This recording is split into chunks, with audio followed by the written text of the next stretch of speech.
Selamat pagi anak-anak. Puji Tuhan, berjumpa kembali di hari ini.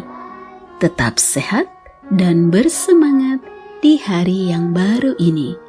Sebelum memulai aktivitas hari ini, mari kita mengikuti renungan firman Tuhan pada pagi hari ini yang diambil dari buku Yesus adalah teman terbaik dan setia yang ditulis oleh Pendeta Marolop Sagala.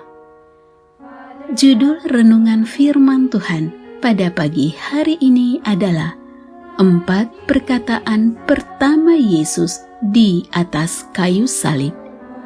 Sebelum kita lanjutkan, mari kita awali dengan doa. Terima kasih Tuhan Yesus untuk hari yang baru ini.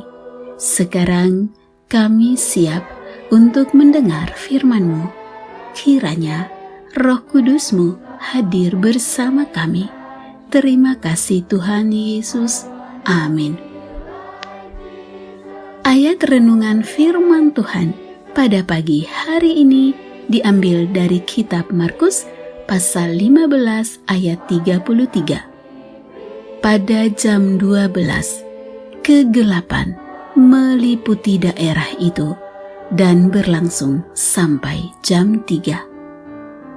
Anak-anak, Yesus disalibkan sejak jam 9 pagi. Bersama dengan Dia disalibkan 2 orang penyamun, seorang di sebelah kanannya dan seorang di sebelah kirinya. Demikian genaplah nas Alkitab yang berbunyi, ia akan terhitung di antara orang-orang durhaka. Markus 15 ayat 27-28. Sejak jam 9 dia disalibkan. Dia dihina, diolok-olok, termasuk seorang dari penjahat yang digantung itu menghujat dia, katanya, bukankah engkau adalah Kristus? Selamatkanlah dirimu dan kami. Lukas 23 ayat 39. Hujatan dan ejekan tampaknya terus disampaikan kepada Yesus ketika ia di atas kayu salib hingga pada jam 12. Ketika itu, hari sudah kira-kira jam 12.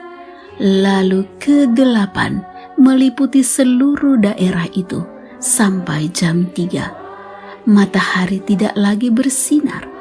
Lukas 23 ayat 44 dan 45. Pada jam 3, berserulah Yesus dengan suara nyaring, Eloi, Eloi, lama sabatani, yang berarti, Allahku, Allahku, mengapa engkau meninggalkan aku?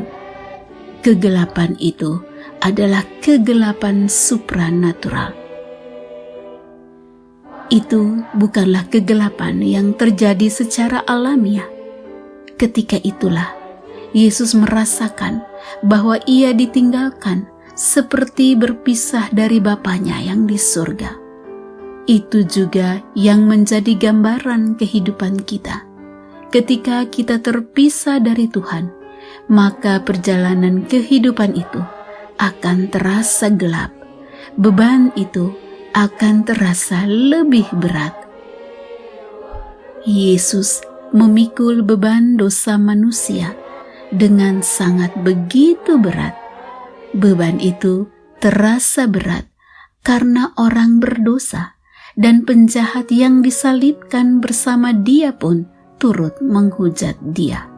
Namun, ketika itulah Yesus berkata, "Ya Bapa, ampunilah mereka, sebab mereka tidak tahu apa yang mereka perbuat." Lukas 23 ayat 34. Di atas kayu salib, Yesus memberikan pengampunan dan bahkan memberikan pengharapan. Pengharapan itu begitu jelas diberikan oleh Yesus kepada salah seorang penjahat yang disalibkan bersama Dia. Ketika Dia berkata, Yesus, ingatlah akan aku apabila Engkau datang sebagai Raja. Kata Yesus kepadanya, Aku berkata kepadamu, sesungguhnya hari ini juga engkau akan ada bersama-sama dengan aku di dalam Firdaus. Lukas 23 ayat 42 dan 43. Anak-anak, penyaliban adalah jalan yang Yesus harus alami untuk jalan penebusan bagi manusia berdosa. Beban penderitaan harus dipikulnya, dan aku haus. Yohanes 19 ayat 28. Ketika ia berkata, Aku haus, segeralah seorang datang dari mereka. Ia mengambil bunga karang, mencelupkannya ke dalam anggur asam, lalu mencucukkannya pada sebatang bulu dan memberi Yesus minum. Matius 27 ayat 48. 4 perkataan pertama Yesus di atas kayu salib, 2 di antaranya adalah gambaran jaminan keselamatan bagi kita. Keselamatan yang dipersembahkan oleh Yesus lewat penderitaannya.